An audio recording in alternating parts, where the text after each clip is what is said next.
नमस्कार, सुदर्शन न्यूज में आपका स्वागत है। मैं हूं मुकेश कुमार और आप देख रहे हैं जवाब तो चाहिए। जवाब तो चाहिए में आज हम बात करेंगे कांग्रेस के अध्यक्ष सोनिया गांधी और राहुल गांधी को आए ईडी के बुलावे की। नेशनल हेराल्ड हेराफेरी मतलब मनी लॉन्ड्रिंग मामले पर बेल पर चल रहे सोनिया गांधी और राहुल गांधी को अपना बयान दर्ज कराने के लिए 8 जून को ईडी दफ्तर में बुलाया गया है। ईडी ने इस बुलावे के बाद राजनीतिक उफान मचा हुआ है देश में और विपक्ष से राजनीति से प्रेरित और सरकारी स्वायत्त एजेंसियों का दुरुपयोग बता रहा है, तो बीजेपी इसे ईडी की सामान्य कार्रवाई कह रही है। इससे पहले जब 2016 में केस दर्ज हुआ था तो दोनों नेताओं को 5 मिनट के भीतर ही पटियाला कोर्ट से जमानत मिल गई थी और उसके बाद से दोनों ही नेता यानी राहुल गांधी और कांग्रेस की अध्यक्षा सोनिया गांधी बेल पर चल रहे हैं। लेकिन ईडी के इस बुलावे के बाद से नेशनल हेराल्ड का जिन्न एक बार फिर से बोतल से बाहर आ गया है। चर्चा करेंगे कि मनी लॉन्ड्रिंग के मामले में ईडी के इस बुलावे का क्या सच में कोई राजनीतिक कनेक्शन है या राजनेता अपने करप्शन को राजनीतिक द्वेष की ढाल में छिपा रहे हैं। यदि करप्शन के चार्जेस झूठे हैं तो कोर्ट में केस का मुकाबला क्यों नहीं करते ये राजनेता, और क्या राजनेता कानून और कोर्ट से ऊपर हैं? करेंगे इन सब बातों पे चर्चा, और चर्चा के लिए हमारे साथ कुछ मेहमान होंगे, उनके साथ चर्चा की शुरुआत करेंगे। लेकिन पहले एक रिपोर्ट देखते हैं, क्योंकि ये जो बुलावा आया है 8 जून को कांग्रेस की अध्यक्षा सोनिया गांधी तो 8 जून को इंडिया में है, लेकिन राहुल गांधी जो है उन्होंने कुछ समय मांगा है क्योंकि विदेश में है। 2 जून को वो 2 जून को उनको बुलावा था, लेकिन वो जब आएंगे तो अलग से हो सकता है उन्हें अलग से डेट दिया जाए। लेकिन दोनों नेताओं को ईडी ने समन भेजा है अपना बयान दर्ज करवाने के लिए। पहले एक रिपोर्ट देखते हैं, उसके बाद मेहमानों से आपका परिचय करवाएंगे और चर्चा की शुरुआत करेंगे।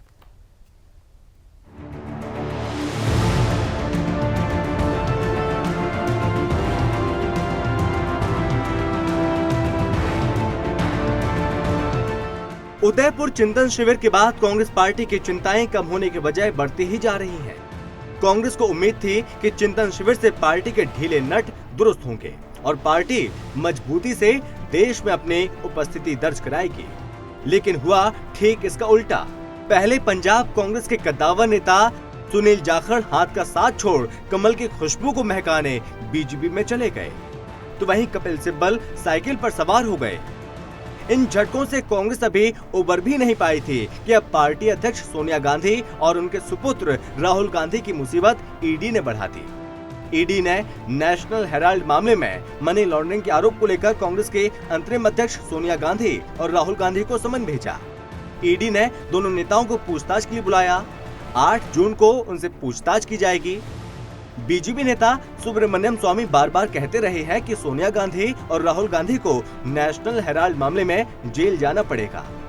सुब्रमण्यम स्वामी ने ही 2012 में national Herald money laundering case में सोनिया गांधी और राहुल गांधी के खिलाफ मुकदमा किया था, जो राहुल गांधी पीएम मोदी पर भ्रष्ट होने के आरोप लगाते हैं। जो राहुल गांधी स्वयं को ईमानदार बताते हैं, वो Rahul Gandhi national Herald money laundering मामले में ऐसे फंसे हैं कि उन्हें निकलने का कोई रास्ता नहीं मिल रहा है। नेशनल हेराल्ड केस में सिर्फ सोनिया गांधी और राहुल गांधी ही नहीं फंसे, बल्कि इसकी आंच कांग्रेस के कई नेताओं तक पहुंच चुकी है। पूर्व केंद्रीय मंत्री पवन बंसल, साथ ही मल्लिकार्जुन खड़गे से भी मामले में पूछताछ हो सकती है। इसके अलावा कांग्रेस नेता सैम पित्रोदा, दिवंगत कांग्रेस नेता मोतीलाल वोरा और साथ ही ऑस्कर फर्नांडीज भी इसमें आरोपी हैं। सोनिया गांधी और राहुल गांधी पर नेशनल हेराल्ड मामले में घोटाले के गंभीर आरोप हैं। यही कारण है कि मां बेटे को ईडी के समन के बाद कांग्रेस भड़क उठी और कांग्रेस नेता अभिषेक मनु सिंघवी ने कहा कि मोदी सरकार बदले की भावना से कार्रवाई कर रही है। Special desk, Sudarshan news.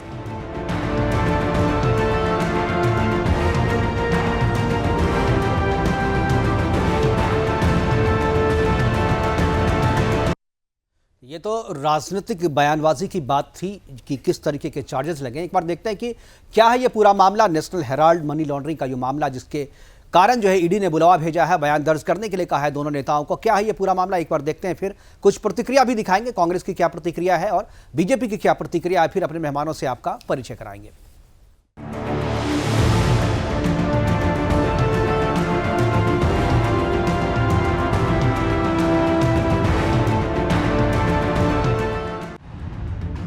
Gandhi परिवार पर नेशनल हेराल्ड मामले में कई गंभीर आरोप हैं। ये केस एक लेन देन से संबंधित है जिसमें सोनिया गांधी और राहुल गांधी पर एसोसिएटेड जर्नल की 2000 करोड़ रुपए से ज्यादा की संपत्ति को केवल 50 लाख रुपए का भुगतान करके हेरा फेरी करने का आरोप है। 2012 में सुब्रमण्यम स्वामी ने एक निचली अदालत के समक्ष शिकायत दर्ज कराई थी। शिकायत में आरोप था कि राहुल और सोनिया के स्वामित्व वाली यंग इंडिया लिमिटेड अर्थात YIL ने नेशनल हेराल्ड की संपत्ति को दुर्भावनापूर्ण तरीके से हड़प लिया था। नेशनल हेराल्ड अखबार का प्रकाशन 1938 में शुरू किया गया था। नेहरू ने 1937 में एसोसिएटेड जर्नल लिमिटेड अर्थात AJL बनाया था, जिसके तहत 3 अखबारों का प्रकाशन किया जा रहा था। हिंदी में नवजीवन, उर्दू में कौमी आवाज और अंग्रेजी में नेशनल हेराल्ड। 2008 में AJL ने तीनों अखबारों को बंद करने की घोषणा की। इसके बाद पता चला कि AJL पर 90 करोड़ रुपए का कर्ज चढ़ गया। आरोप है कि इसके बाद ही सोनिया गांधी और राहुल गांधी ने खेल किया और AJL को शातिराना तरीके से कब्जा लिया। सुब्रमण्यम स्वामी ने कोर्ट में बताया कि कांग्रेस ने एसोसिएट जर्नल लिमिटेड यानी कि AJL का अधिग्रहण करने के लिए 23 नवंबर 2010 को 5 लाख रुपए की पूंजी से यंग इंडियन लिमिटेड अर्थात YIL नाम की एक गैर लाभकारी कंपनी बनाई। इस कंपनी में सोनिया गांधी और साथ ही राहुल दोनों की हिस्सेदारी 38% है, जबकि बाकी की हिस्सेदारी मोतीलाल वोरा और साथ ही ऑस्कर फर्नांडीज की है। जब YIL ने AJL का अधिग्रहण किया, उस वक्त AJL पर 90 करोड़ रुपए का कर्ज था। इस कर्ज को चुकाने के लिए कांग्रेस ने AJL को 26 फरवरी 2011 को बिना ब्याज का 90 करोड़ का लोन दिया।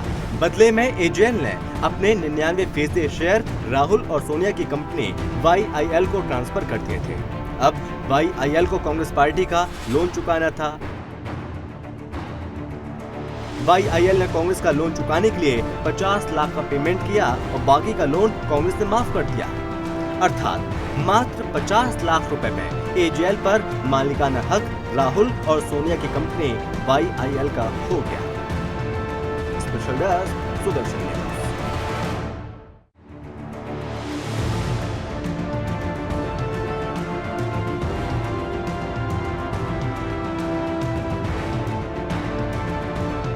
देखा कि कोई मुजरिम बोले कि वो बेईमान है। कभी कोई मुजरिम बोलता है कि मैं बेईमान हूँ, सज़ा हो जाती है, 20-20 साल जेल में रह कर आते हैं, वो हमेशा ही बोलते हैं कि गलती में हमको फंसा दिया।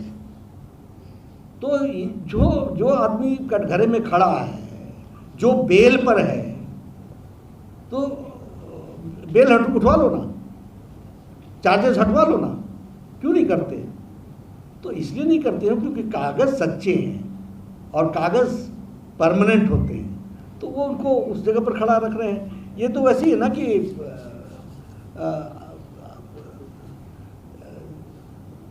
चेहरा गड़बड़ था और आईना साफ कर रहे हैं, तो जो है सो है।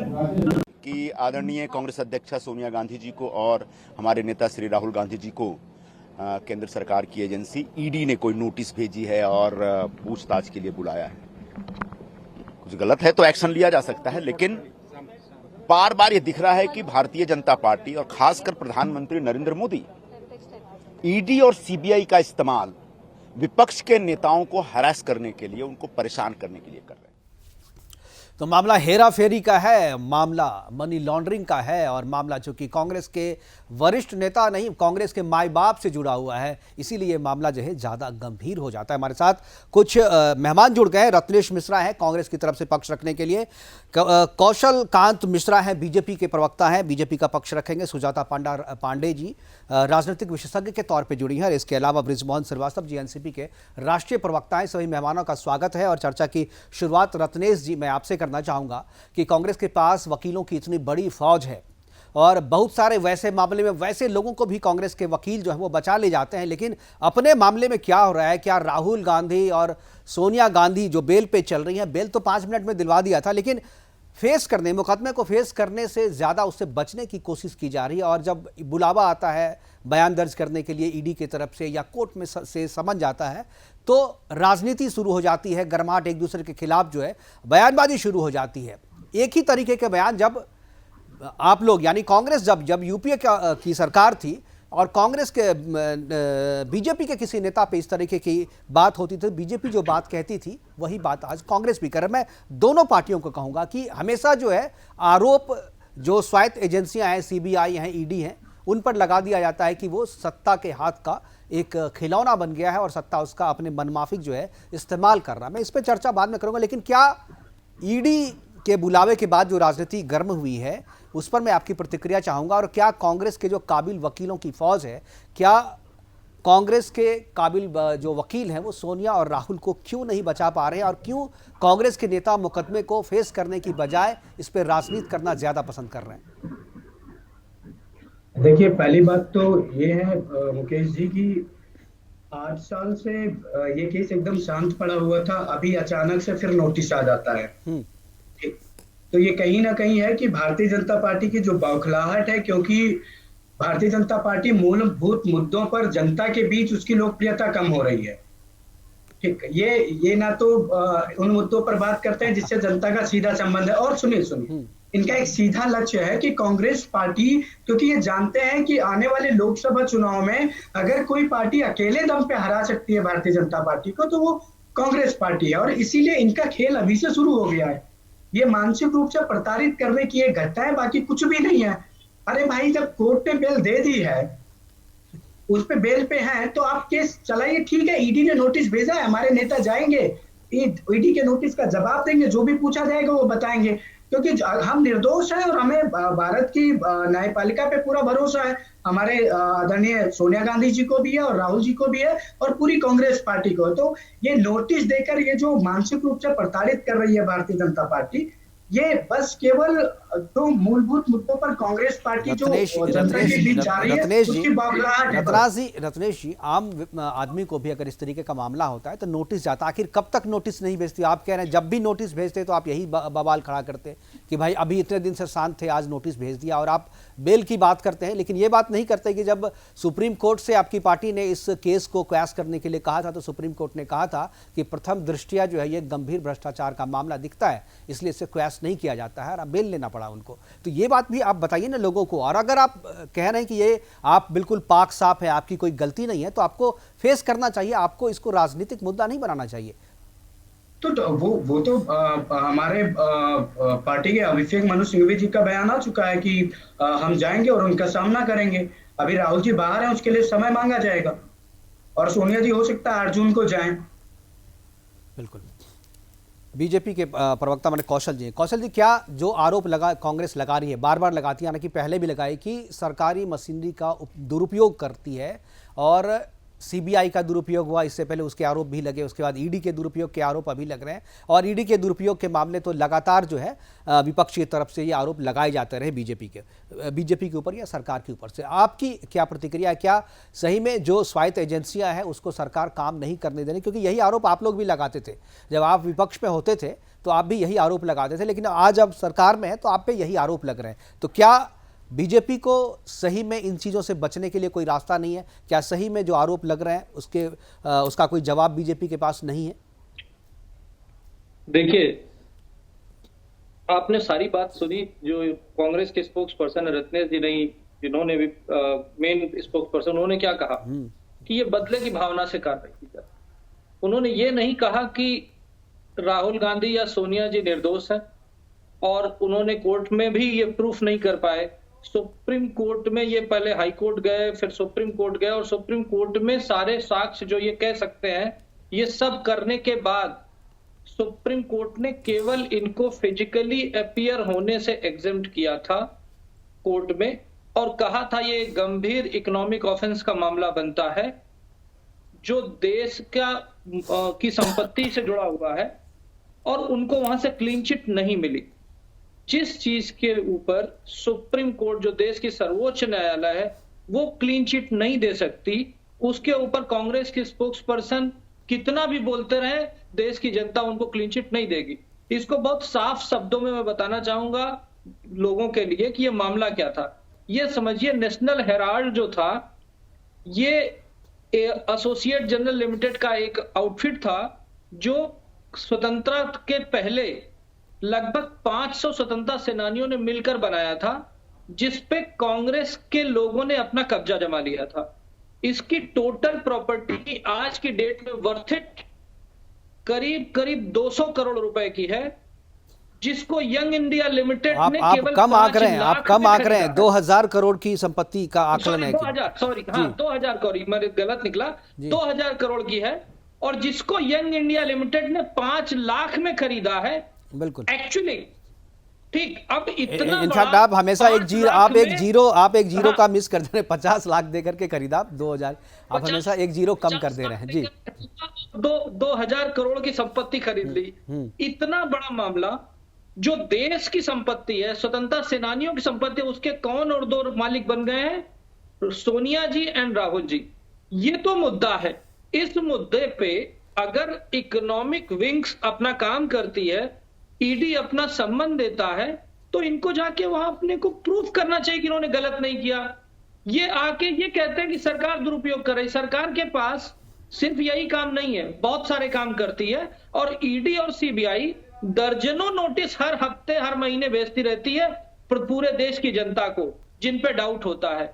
लेकिन ये केवल मामला कौशल जी ये इतना पुराना है, बीजेपी की सरकार आने से पहले का मामला है ये, और इस पे नोटिस बीजेपी के सत्ता में आने के बाद अगर ईडी भेज रही है तो सवाल तो उठाएंगे ना लोग। इसलिए सवाल तो हैं बिल्कुल, लेकिन इस सवाल उठाने का मतलब ये नहीं है कि अगर कोई करप्ट है तो वो सिर्फ इसलिए बच जाए क्योंकि भाई वो विपक्ष में है और ईडी का गलत इस्तेमाल हो रहा है। अगर ईडी का गलत इस्तेमाल भी हो रहा है, कोई फोर्स करके आपके पुराने मामले को उठा भी रहा है, तो मामला सही है या गलत, इस पर चर्चा होनी चाहिए, ना कि आपने भिजवा दिया समन मुझे उस पर चर्चा करनी चाहिए हमारे साथ। जी, तो प्रोसेस आगे बढ़ेगा, कभी तो प्रोसेस आगे बढ़ेगा, जी, कभी तो नोटिस दिया जाएगा, कभी तो कॉल किया जाएगा।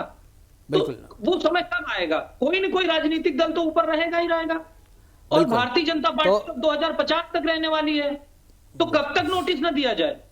बिल्कुल, हाँ 2050। माननीय प्रवक्ता भारतीय जनता पार्टी के मुताबिक कि अब जो अन्य पार्टियां हैं वो चुनाव लड़ना बंद कर दें, क्योंकि मुझे जिस तरह से बीजेपी के प्रवक्ता महोदय इस बात को कह रहे हैं, मुझे तो इस बात की शंका हो रही है कि 2024 के बाद चुनाव भी होंगे कि नहीं होंगे।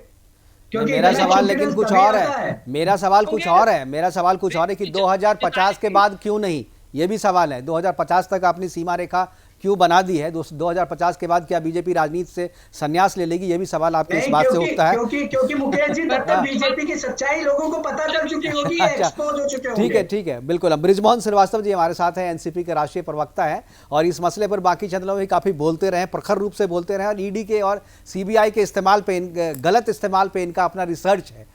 बृजमोहन जी, क्या आपको लगता है उस रिसर्च से जो है आपने कुछ निकाला है कि ये ईडी का गलत इस्तेमाल है, या चूंकि आपकी एलाइज है सरकार में, आप साथ में हैं महाराष्ट्र में, इसलिए आप डिफेंड कर रहे हैं कांग्रेस को?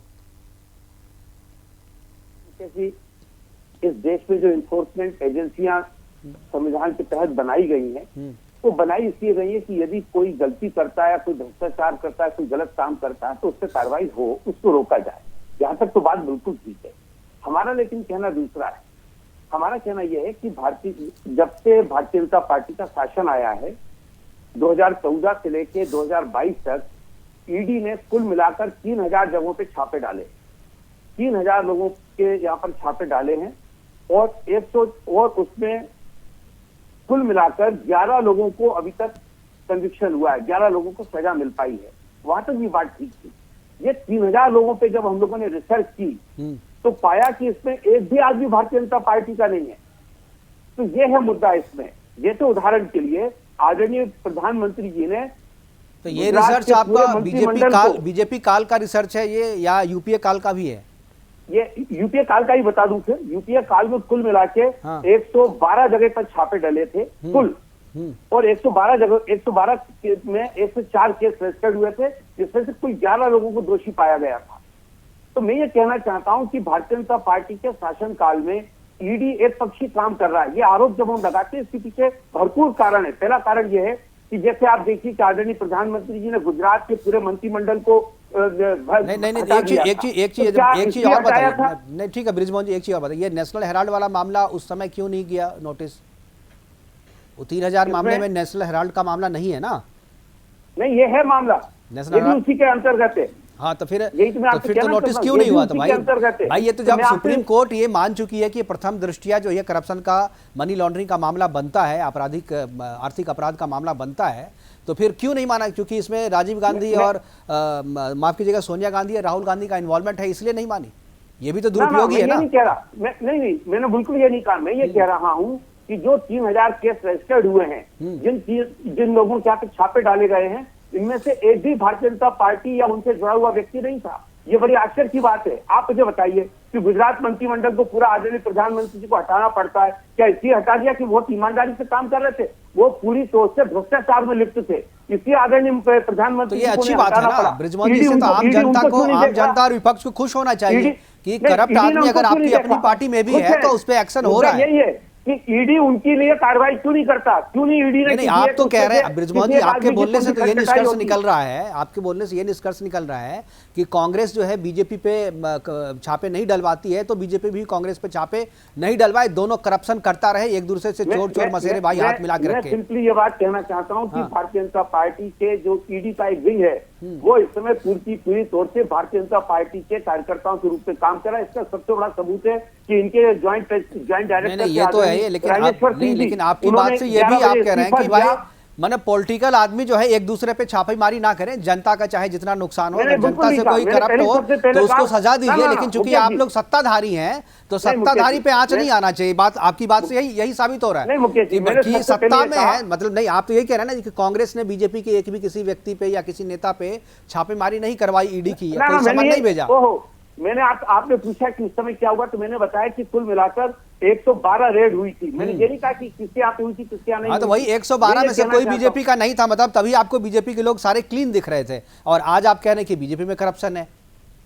नहीं, उस तो समय ये बात है ना, देखिए कहीं ना कहीं वही बात आ गई कि हम आपके हाथ में सत्ता है तो आप अब करप्शन के प्रति जीरो टॉलरेंस है मोदी जी का, और उसके तहत अपनी पार्टी में भी अगर लोग, आपने कहा गुजरात में सारी पार्टी बदल दी, जीरो टॉलरेंस है, तो उन्होंने अपने मंत्रिमंडल के 11 लोगों को हटाया था मंत्रिमंडल से, किसी एक यहाँ पे ईडी ने छापा डाला, और आज तक क्या तो आप इसकी मांग भी तो नहीं कर रहे हैं। आप दीजिए सबूत, आप ईडी को भेजिए सबूत ना, आप ईडी को भेजिए सबूत, और ईडी नहीं कार्रवाई करे तो बात कीजिएगा, लेकिन उसमें ईडी को अपने प्रधानमंत्री का क्या हुआ काम नहीं दिखा। नहीं ठीक है, दिखा वो ठीक है, उस पर चर्चा होनी चाहिए। अगर वो करप्ट है तो ईडी को समन भेजना चाहिए, मैं डिफेंड नहीं कर रहा हूँ, लेकिन आप जो कह रहे हैं उससे जो निष्कर्ष निकल रहा है मैं उस पर बात कर रहा हूँ। हमारे साथ सुजाता पांडे जी हैं, राजनीतिक विशेषज्ञ हैं, और कई मुद्दों पर काफी प्रखरता से बोलती रही है। मैं सुजाता जी के पास जाना चाहूँ। सुजाता जी, देखिए करप्शन का ये मामला है, सबको पता है कि क्या है पूरा मसला। 50 लाख देकर के 2000 करोड़ की संपत्ति के मालिक हो गए, लेकिन इस बीच में 3 अखबार भी बंद हुए। नेशनल हेराल्ड जो है 3 भाषाओं में था, हिंदी, इंग्लिश और उर्दू, तीनों नाम अलग अलग थे। अखबार ही बंद हुआ, अखबार के बंद होने पे बहुत सारे पत्रकार भी बेरोजगार हो गए, उस पर कोई चर्चा नहीं है। लेकिन चर्चा आज ये हो रही है कि उस अखबार की संपत्ति, और उस अखबार की संपत्ति के बहाने 2000 करोड़ को किस तरीके से गबन कर दिया गया, और आज ये समन आया। मैं आपसे जानना चाहूंगा सुजाता जी कि आप इस पूरे मसले को कैसे देखती हैं, और क्या आपको लगता है कि जैसा कि ब्रिजमोहन जी बोल रहे थे कि राजनेता अपने लिए करप्शन के मामले में कुछ रिजर्वेशन चाहते हैं?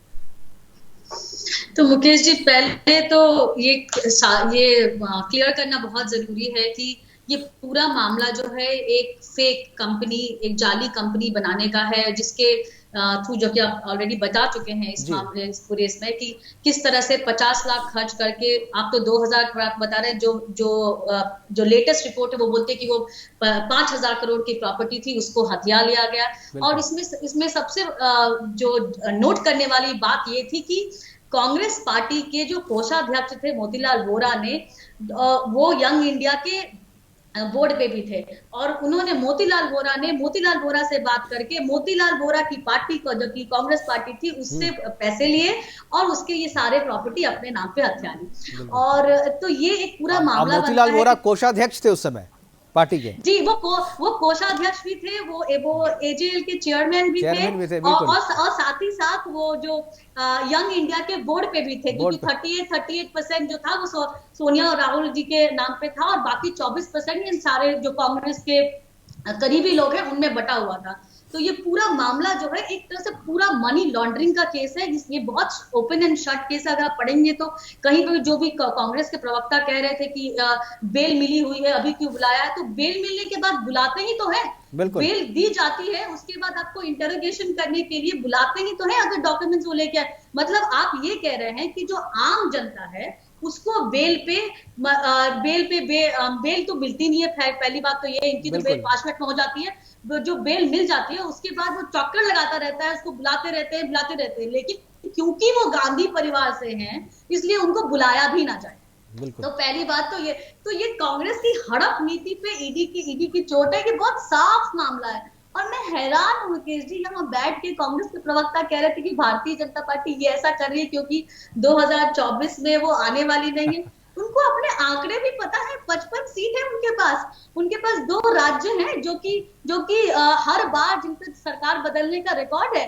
तो वो राजस्थान और छत्तीसगढ़ चले गए तो कांग्रेस पार्टी शायद राष्ट्रीय पार्टी का तगमा भी खो देवे। और ऐसे में बैठ के वो यहाँ पे ये कह रहे हैं कि कांग्रेस पे ये जो कार्रवाई हो रही है प्योर पॉलिटिकल वेंडेटा है। अरे पॉलिटिकल वेंडेटा को रखिए एक तरफ, आप बेल पे हैं, इस बात को याद रखिए। मामला ईडी का है, मामला इनकम टैक्स का है, मामला मनी लॉन्ड्रिंग का है और कानूनी दस्तावेज है। तो इसको पूरा बनाने की जरूरत नहीं। हमारे देश में 2 चीजें बहुत विख्यात है। एक, अगर ईडी और सीबीआई टाइम से काम करती है तो उनको बोलते हैं कि हम पॉलिटिकल वेंडेटा और राजनीतिक द्वेष की वजह से कर रहे हैं। अगर वो लेट हो जाती है तो बोलते हैं अरे इतनी लेट से क्यों कर रहे हो, ये इतना लेट में कैसे हुआ। अरे ये देश है, इतने करोड़ लोगों का देश है, यहाँ पे हर केस में टाइम लगता है। अगर ऐसा होता कि केस एक दिन निपटारे हो जाते तो शायद आज राहुल गांधी और सोनिया गांधी बाहर नहीं होते, कहीं और होते।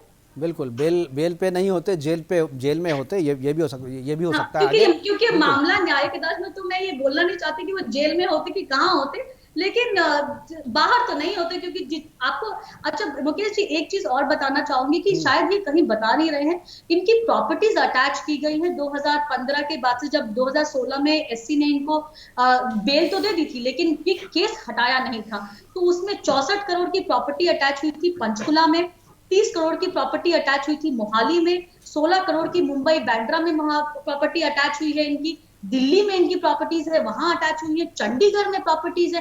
और ये एक ऐसे न्यूज़पेपर की प्रॉपर्टीज है मुकेश जी जिसकी कोई सर्कुलेशन और व्यूअरशिप नहीं है, और ये कोर्ट ने भी लिखा है। बिल्कुल, एक भी जो एडिशन नहीं है, एक भी प्रति छपती नहीं है, लेकिन उसकी आमदनी और उसकी इतनी प्रॉपर्टी है। बिल्कुल, ये सिर्फ सोनिया गांधी और राहुल गांधी पढ़ते हैं। बिल्कुल, और जो आम पत्रकार है वो हमारी और आपकी तरह है। जवाब दीजिएगा रत्नेश जी। देखिए, पहली बात तो सुजाता बहन ने जो कहा कि कांग्रेस पार्टी 54 या 55 सांसदों की बात इन्होंने की, तो 54 या 55 सांसद हमें भारत की जनता ने ही चुनकर दिए हैं। इसका मतलब है कि जनता में हमारी रेलेवेंसी है। यही कारण है, सुजाता जी बात तो सुनिए, अरे आप बात तो सुनिए ना। ठीक है, आप बोलिए। अच्छी बात है। दूसरी बात, जो वर्तमान की पार्टी जो सत्ता में बैठी हुई है, इनकी पैरेंटल ऑर्गेनाइजेशन हुआ था जनसंघ। जरा बताएंगे 1952 के चुनाव में कितनी सीट थी इनके पास। दूसरी बात, मैं कुछ प्रदेशों के नाम बताता हूं भारत में वर्तमान में, वहां बताइए कितने सांसद है। तमिलनाडु में कितने सांसद हैं, आंध्र में कितने सांसद और विधायक हैं, बता रहा हूँ ना। ये सवाल कांग्रेस में कितने सांसद और विधायक हैं। चिंतन शिविर में देखिए, चिंतन शिविर के बाद से सारे कौशल जी को जवाब देना चाहिए। सुजाता जी, कौशल जी हैं यहाँ, बीजेपी के प्रवक्ता है, मुझे लगता है कि उनको जवाब देना चाहिए। मुकेश जी मेरी बात कंप्लीट होनी चाहिए। दूसरी बात इस बात पे आश्चर्य हो रहा है कि मामला करप्शन का है, गांधी फैमिली का इन्वॉल्वमेंट है, और यहाँ पे ये सीटें डिस्कस कर रहे हैं कि बीजेपी की कितनी और कांग्रेस की कितनी है। तो ये जो साफगोई से मुद्दे से हटाने की कोशिश की जा रही है। तो बिल्कुल, देखिए मुकेश जी मैं एक बात और बोलूंगा। जी बोलिए। देखिए, इन्हीं की भारतीय जनता पार्टी के एक नेता है किरीट सोमैया, उनके ऊपर 57 करोड़ रुपए का एक मामला दर्ज किया गया था। तो ईडी उनको कब नोटिस भेजेगी, क्या कौशल कायम जी बताएंगे। दूसरा, सोचिए आईएनएस विक्रांत को बचाने के लिए एकत्रित की गई राशि में गमन कर लिया। ये लोग अपने आप को राष्ट्रवादी बोलते हैं, और जो सेना के अरे लिए मैंने जो तो विमान पहले ही आपको बोल दिया, बनाया गया, देखिए मैंने बोला दोनों ही पार्टियां ठीक है, मैं उस पे नहीं जाऊंगा, आप इस मामले पे बोलिए ना। इसमें नहीं, आपकी मैं पार्टी वही दोषी बोल रहा, क्योंकि सुप्रीम जैसे कोर्ट ने कहा है, एनसीपी नेशनल हेराल्ड में ब्रिजमोहन जी ने कहा था, ब्रिजमोहन जी ने कहा कि बीजेपी का एक भी नहीं है, तो मैं आपने कहा ना कि केस तो दर्ज होना चाहिए, तो मैं बता तो रहा हूँ किरीट सोमैया और इनके बेटे के ऊपर केस दर्ज है, तब जा रहा है ईडी का रॉबर्ट वाड्रा पे भी तो बोलिए कुछ। तो रॉबर्ट वाड्रा भी तो बेल पे ही है ना। क्यों चुप रहे? मैं ये कह रहा हूँ, आप मैडम आप किरीट सोमैया पे बोलिए ना, आप ब्रिजभूषण सिंह पे बोलिए ना, आप दयाशंकर सिंह पे बोलिए ना, आप उस पे भी बोल देंगे ना, उस पे जब प्रोग्राम करेंगे। रत्नेश जी देखिए मुकेश जी, मैं आपको बताऊं, एक नई टेंडेंसी चल गई है राजनीतिक विश्लेषक के नाम पे पार्टियों की खुशामद करने की, और इन लोगों को लगता है कि भारतीय जनता पार्टी की खुशामद करेंगे तो हमको एमएलसी और राज्यसभा भेज देंगी, उसके लिए कौशल कांत मिश्रा जी जैसे लोग हैं। अरे पर रत्नेश मिश्रा जी आपको आपका नंबर बहुत देर में आएगा। रत्नेश जी, आप अपनी तपस्या में देखिए, लगे रहिए, देखिए तपस्या में कमी ना रह जाए। आप दूसरे की चिंता मत नंबर बहुत देर में आएगा। दूसरे की चिंता आप थोड़ा अपना बैकग्राउंड देख लीजिए, उसके बाद बात करें। आप सब लोग जो है मामले को डाइवर्ट कर रहे हैं, आप सब लोग मामले को डाइवर्ट कर रहे हैं। करप्शन का इतना सीरियस इशू है, आपकी पार्टी के बड़े नेता जो आका हैं आपकी पार्टी के, उन पर करप्शन के चार्जेज हैं, ईडी ने बयान दर्ज करने के लिए बुलाया है, और ये ऐसा मामला है कि आपका 2024 का जो चुनाव है पूरा खराब हो जाएगा रत्नेश जी, और फिर भी आप दूसरे पे इल्जाम लगा रहे हैं। आप तो जिस मुद्दे पे है उस मुद्दे पे बात करें ना आप। अरे सर मुकेश जी, बड़ा और रोचक पहलू और है 500 के आसपास बच्चे लखनऊ के इको गार्डन में बैठे हुए हैं, जो सबूतों के साथ कह रहे हैं कि यूपीएसआई की भर्ती में लगभग 1000 सीटें 10-10 लाख में, 15-15 लाख में बेची गई हैं। योगी जी सदन में आके कहते हैं कि कोई भ्रष्टाचार ही नहीं हुआ है। अब बताइए राजस्थान में क्या हुआ है? तो डायरेक्ट राजस्थान में चिल्ला रहे हैं। लीक हुआ है, इसमें तो मंत्री इन्वॉल्व है, मंत्रियों क्यों नहीं हटाया गया है? अशोक गहलोत क्यों चुप है? आप नोटिस क्यों भेजेंगे भाई? देखिए यही कारण है कि कांग्रेस का सफाया हो चुका है। वो कभी अपने अंदर झांके नहीं, कांग्रेस का एक ही एजेंडा है, कैसे नेहरू का जो गांधी परिवार है वो बैठा रहे सत्ता में, बाकी पार्टी का जो होना चाहिए हो जाए। कैडर है नहीं आपके पास, पार्टी का कोई नैरेटिव है नहीं, चेहरा है, चेहरा पसंद का नकार चुके हैं। आपको मेरा बैकग्राउंड पता है सुजाता जी? आपको मेरा बैकग्राउंड पता नहीं, है? आप दोनों अपना बैकग्राउंड मत बताइए, आप दोनों के बैकग्राउंड को मैंने देख करके ही आप दोनों को बुलाया है। आप दोनों का बैकग्राउंड अच्छा है, आप लोग आपराधिक चरित्र के नहीं है, आप लोग आपराधिक चरित्र के नहीं है, आप लोग अपने बैकग्राउंड पे बात ना करें बस। भारतीय जनता पार्टी की आप खुशामद कर रही हैं, उसके पेरेंटल ऑर्गेनाइजेशन संघ में मेरे परिवार का बहुत बड़ा पदाधिकारी रहा है। मेरा जो बैकग्राउंड है वो संघ का, और मैं उनके विरुद्ध हूँ। आप बताइए ना, क्योंकि मैं चाटुकारिता खुशामद नहीं, सत्य बोलने अच्छा ठीक है, कौशल कांत जी कुछ बोलना चाह रहे हैं, ठीक है कौशल जी बोल रहे हैं, उसके बाद में ब्रिजमोहन जी के पास जाऊंगा। कौशल जी, मैं सिर्फ ये कह रहा हूँ, ये एक इम्पोर्टेंट मुद्दा है, इसको मुद्दे को इशू से मत हटाया जाए। ठीक, करप्शन का मुद्दा, और मोदी जी का नारा था जब ये आए थे मोदी जी, तो उन्होंने कहा था न खाऊंगा न खाने दूंगा, और जो खाएंगे उनको जेल भेजूंगा, और वो हो रहा है। चाहे वो कांग्रेस के प्रेसिडेंट हो, चाहे कांग्रेस गांधी फैमिली के चीफ हो, कोई भी हो, जो भी करप्शन करेगा वो जेल की सलाखों के पीछे जाएगा। यही हाल अभी देखा। बताइए ना किरीट सोमैया जेल क्यों नहीं गए? आप बताइए ना किरीट सोमैया जेल क्यों नहीं गए? मैं ईडी का बताइए ना। अरे सुन लीजिए, यूपी पुलिस भर्ती बोर्ड में घोटाला हुआ है, उसके अध्यक्ष जेल अभी तक क्यों नहीं गए?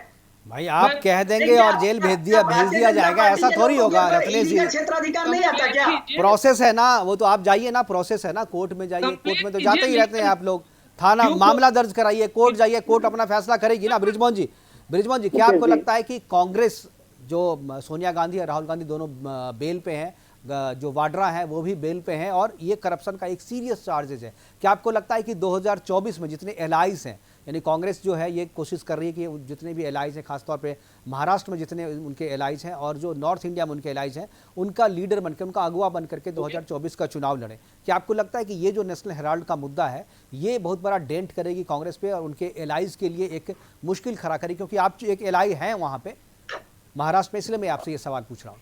मुकेश जी, मुझे बिल्कुल भी ऐसा नहीं लगता, क्योंकि इसको सब लोग जानते हैं, पूरा देश जानता है कि Bharatiya Janata party political motivated होकर ये काम कर रही है। और इसका एक बड़ा रोचक पहलू ये भी है कि भारतीय जनता पार्टी तो जब लगता है कि उसको आने वाले इलेक्शन में परेशानी खड़ी हो सकती है, जैसे कि उनको लग रहा है हिमाचल प्रदेश और गुजरात में मुश्किल आएगी, तो उनका तरीका यह है कि वो जो दीगर पार्टियों के नेता होते हैं उनके ऊपर किसी ना किसी प्रकार से अपनी शासकीय सत्ता का उपयोग करते हैं। उदाहरण के लिए अभी मायावती जी पे इन्होंने उत्तर प्रदेश में अपनी सत्ता का उपयोग किया था। मायावती जी को तत्काल अपने इलेक्शन से बाहर जाना पड़ा। उसका फायदा क्या मिला भारतीय जनता पार्टी को कि कई ऐसी सीटें कौन सा मायावती इलेक्शन से बाहर चली गई, ये किसने कहा आपको? उत्तर प्रदेश में उनके सारे कैंडिडेट थे। आप ही के चैनल पर बात हुई है, कहाँ उन्होंने चुनाव लड़ा? कहीं आपको मायावती बहन मायावती दिखी प्रचार करते हुए? क्या बात कर रहे हैं आप? क्या उनकी पार्टी की स्ट्रेटजी थी, उनको जहां जहां प्रचार करना था। एक नेता वाली पार्टी जो है वो 406 कंस्टिट्यूंसी में तो नहीं जाएगी ना। एक नेता वाली पार्टी 406 कंस्टिट्यूंसी में तो नहीं दौड़ जाएगी ना अकेले। जहां जहां उनको करना था सभी जगह प्रचार कर रही थी वो। लेकिन मुझे ऐसा लगता है यहाँ पे भारतीय जनता पार्टी कांग्रेस के मामले में शायद गलती कर रही है। ये पार्टी इस दबाव में आकर चुनाव से बाहर नहीं जाएगी, ये मैं आपको कहना चाहता हूँ, क्योंकि इनका पुराना जो इतिहास है वो संघर्ष का है। स्वतंत्रता संग्राम सेनानी के रूप में इन्होंने अंग्रेजों से लोहा लिया और लगातार इन्होंने संघर्ष किया। तो मुझे ऐसा नहीं लगता कम बैक कहाँ किया, जरा सा एक बार मुझे बताएं कम बैक कब किया? मुझे तो नहीं लगा कभी इस तरीके से हार करके कम बैक किया। कांग्रेस तो हमेशा आती ही रही है शुरू से, उनको 70 साल तक उन्होंने जो है सब कुछ लिया ही है, जा करके कहाँ लिया है कभी? इनके पास संघर्ष का एक पुराना इतिहास है। तो मुझे लगता है भारतीय जनता पार्टी यहाँ पर फेल होती लग रही है इस मामले में। बहन मायावती को तो इन्होंने साइड ट्रैक कर दिया और उत्तर प्रदेश का चुनाव जीत लिया, लेकिन मुझे लगता है गुजरात में और हिमाचल प्रदेश में शायद ऐसी स्थिति ना बन पाए। बृजमोहन जी, मतलब मुझे आपके स्टेटमेंट से मतलब लग रहा है कि शायद आप एनसीपी को छोड़ रहे हैं क्या? कांग्रेस और मायावती की इतनी तारीफ कर रहे हैं ना। मैं हकीकत बयान कर रहा हूँ। मैं चूंकि एक राजनीतिक कार्य करता हूँ और आपने अपने चैनल पे मुझे बुलाया है, तो मेरा ये कर्तव्य है कि मैं उस बात को स्पष्ट रूप से रखूं जो देश के अंदर होने वाला या हो रहा है। वो मैंने आपको बताया। आपको सुप्रीम कोर्ट ने इस पूरे मामले में बृजमोहन जी इस पूरे मामले में सुप्रीम कोर्ट का जो ऑब्जर्वेशन था, जो कि केस को क्वैश करने के लिए दिया था, जब क्वैश करने से मना करते हुए सुप्रीम कोर्ट ने जो अपना स्टेटमेंट दिया था, क्या आपको लगता है जो सुप्रीम कोर्ट गलत कह रही थी? सुप्रीम कोर्ट ने इसे माना कि प्रथम दृष्टिया जो है ये अपराध है और ये इसमें घोटाला हुआ है, माना सुप्रीम कोर्ट ने। वो चीजें आपको नहीं दिखती? नहीं, मैं माननीय सुप्रीम कोर्ट पे तो कुछ बात नहीं कहूंगा, लेकिन ये बात जरूर कहूंगा कि यही ऑब्जर्वेशन आर्यन के मामले में कोर्ट का था। अंततः क्या हुआ कि जांच करने वाली एजेंसी उससे खुद ने कहा कि आर्यन के मामले में हमसे गलती हुई है और हमारे ऊपर तो ठीक है ना, हमारे अधिकारी के ऊपर दबाव था। तो ये एजेंसी को कहने दीजिए ना, एजेंसी को जांच करने दीजिए। आप एजेंसी खुद कहेगी तो हम भी मानेंगे, बाकी दुनिया भी मानेगी ना इसको। वो वर्डिक्ट नहीं है। देखिए क्या होता है, एक ट्रायल होती है, एक तथ्य सामने रखा गया और उसके आधार पर किसी ने कुछ बोला, और दूसरा होता है ट्रायल, जिसमें आप दूसरे पक्ष को भी अपनी बात कहने का मौका देते। जब ट्रायल होगी उसमें अगर दोषी पाए जाएंगे तो सजा होगी, उसको कौन रोक सकता है फिर? बृजमोहन जी, मैं आखिरी कमेंट, करीब 40 हो गए हैं, 5 मिनट का मेरे पास समय है, तो 4 मिनट का मैं आखिरी कमेंट लेना चाहूँगा। और एक चीज़ चाहूँगा, जब नरेंद्र मोदी गुजरात के मुख्यमंत्री थे उस समय 16-16 घंटे तक उनसे पूछताछ हुई थी। वो बाकायदा फेस किया था उन्होंने, जो SIT जो जांच बैठी थी वहाँ पे गुजरात दंगे पे, उनको फेस किया और पूरे तरीके से सहयोग किया था। लेकिन तब इतनी राजनीति नहीं हुई थी जितना कि एक ED के समन आने के बाद इतनी राजनीति हो रही है। रत्नेश जी, मैं आपसे कमेंट चाहूँगा आखिरी, उसके बाद में बारी बारी से दूसरे गेस्ट के पास जाऊँगा। रत्नेश जी, देखिए बात ऐसा है, भारतीय जनता पार्टी वो वॉशिंग पाउडर है जिसमें जाने के बाद बड़े बड़े भ्रष्टाचारी धुल जाते हैं। ठीक है, चाहे वो तृणमूल के TMC के मुकुल राय रहे हो, चाहे जो रहे हो, चाहे हमारी पार्टी के कुछ लोग गए थे। ये भी मुद्दा नहीं। सुनिए, मैं जब सुनिए तो सुन तो लीजिए मुकेश जी, कम से कम बोलने दो, कम से कम विपक्ष को यहाँ तो बोलने दिया कीजिए। नहीं, आप इतने कम हैं, बाहर में आपकी आवाज सुनाई नहीं देती है, यहाँ तो मैं बोलने दे ही रहा हूँ आपको। हाँ, तो फिर यहाँ तो बात कंप्लीट करने दीजिए। दूसरी बात, जिन RPN सिंह को ये भ्रष्टाचारी बताते थे कांग्रेस में होते हुए, उनको इन्होंने अब अपनी पार्टी में ले लिया। तो कहीं ना कहीं कि RPN सिंह को कब भ्रष्टाचारी बताया था? आप लोग गलत आंकड़े जो है ना टेलीविजन पे मत दीजिए ना। कब बताया था RPN सिंह को भ्रष्टाचारी? बिल्कुल भ्रष्टाचारी कुछ नहीं बताया था। आप पर तमाम सारे आरोप लगाते थे। नहीं, ऐसा नहीं। सुजाता जी, ठीक है, उस पे नहीं। सुजाता जी, आखिरी कमेंट।